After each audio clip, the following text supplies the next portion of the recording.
Hello, my name is Dr. Pamela Tipler. I am a DO. I attended the Philadelphia College of Osteopathic Medicine in Philadelphia, Pennsylvania. I'm an academic hospitalist at Augusta University Health in Augusta, Georgia, and also a medical missionary. I'm here to talk to you a little bit about raising up hope for Uganda. I initially went to Uganda back in 2017 after coming off active duty from the Army. I met a man named Patrick Sisenyanjo who started out in the slums of Kampala. He was an orphan. His parents died from sickle cell when he was a kid, and he had nowhere to go. Patrick started a program called Raising Up Hope for Uganda to get other children out of the slums. We initially start out by putting children into a program. So the children down in the slums are mostly on high on drugs, either on drugs or they huff fumes. So most of them are carrying around a plastic bottle with a piece of fabric inside of it that's infused with fuel, and then they huff the fumes to stay high to mask their hunger and their pain. And when they do this, it also makes them very aggressive, so they fight a lot. So when we put them into the program, we teach them about Jesus, and then we also feed them, and then I provide wound care, and also malaria treatment, HIV testing, and then any other medical conditions that they're dealing with. We sing with them, we play, and start their education. And then once they stay off drugs for 6 months, we take them to the halfway house in Bujuko, where we have 2 houses for the children. And it's there where they learn to live in a community. So they get to, they have chores. So they learn to feed the goats, and they have to do the laundry. It's there where we also have built a church, and where I also built a clinic that provides medical care to the rural village in Bujuko. So the WHO's guidelines are to have a doctor for every 1,000 people. And unfortunately in Uganda, the projection is about 1 in 26,000 people. So I built a clinic there, and we provide medical care to the general community. And then from there, the children go to Bulenga, which is where I live when I'm there.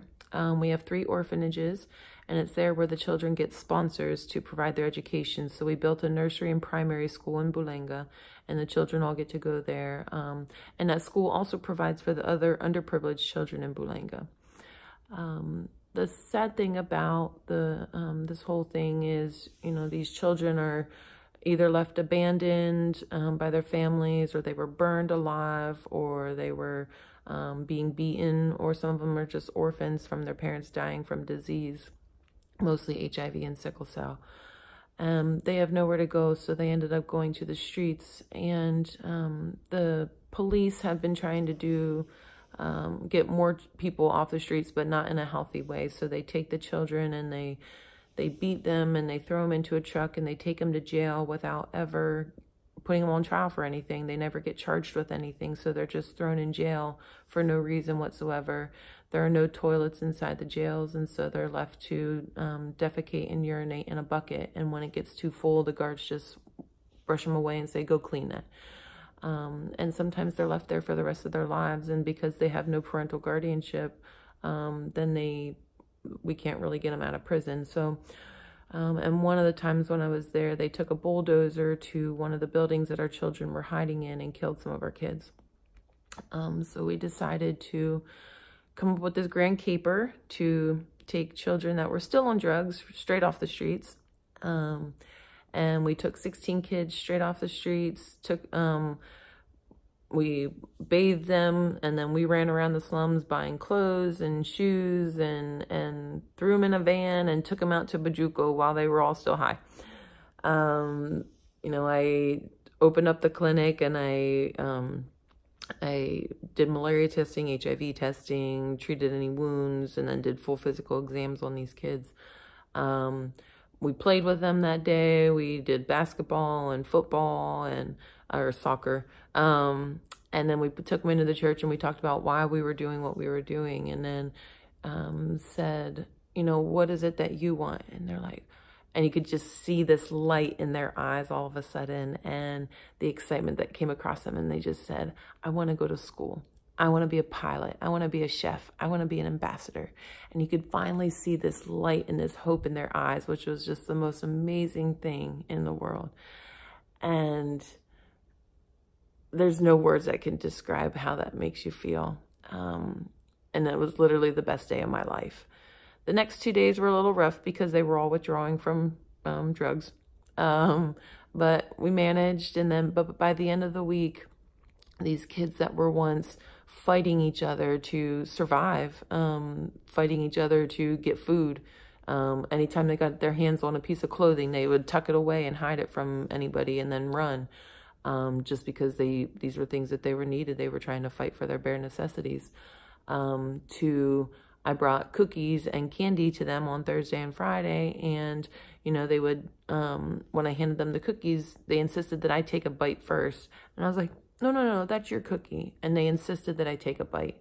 And then, you know, I handed out all this candy, and they kept putting it in their pockets and like pretending like I didn't give it to them. And so then I'd come back up and be like, Mommy Pamela. And they put more candy in their pocket. But then, at the end, after I had handed it all out, I said, you know, Mama, who's the lady that stays at the house with the children and does all the cooking, I said, Mama didn't get any candy. And so they went into their pockets and they handed it to her. And it's just incredible, the impact that you can have in these children's lives. Not only just from a spiritual side, but also just from their overall health. And, you know, it's important we all get called to do different things in this world. We all are given different gifts. This was my calling. It's not for everybody. It's not easy. But we can all make an impact, and we can all contribute ourselves as well. Whether it's at your local Salvation Army, or working at a food bank, or, you know, walking dogs. You know, there's a lot of things that we can do to give our time back, because we are so blessed with so many different gifts and so many talents to do different things in this world. And so I just encourage you to step outside the box and challenge yourselves, and step outside the comfort zone and go make a difference. And so I just wanted to show you a couple pictures from some of my travels. So that's the children at the Village of Hope when we took them straight off the streets.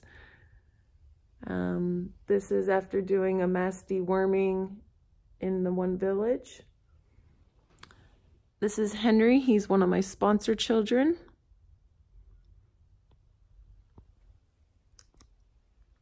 And these are some of our other kids doing mass deworming in the slums. The slums are a very dirty area, obviously. It's the Chisenyi slum is the largest slum in all of Uganda. And there's approximately 6,000 people in the slums. So that's Jaja. I do home visits for her because she's homebound. I believe she has heart failure just based on her physical exam. And then that's also Henry and one of my other kids at the pool. And then that's down in the slums. And Patrick is one of the people in the picture there, and some other volunteers that I've taken with me. So if you ever are interested in going, contact me anytime. My email address and my cell phone number have been provided in the newsletter. Again, my name is Pamela Tipler, and I look forward to talking with you. Have a blessed day.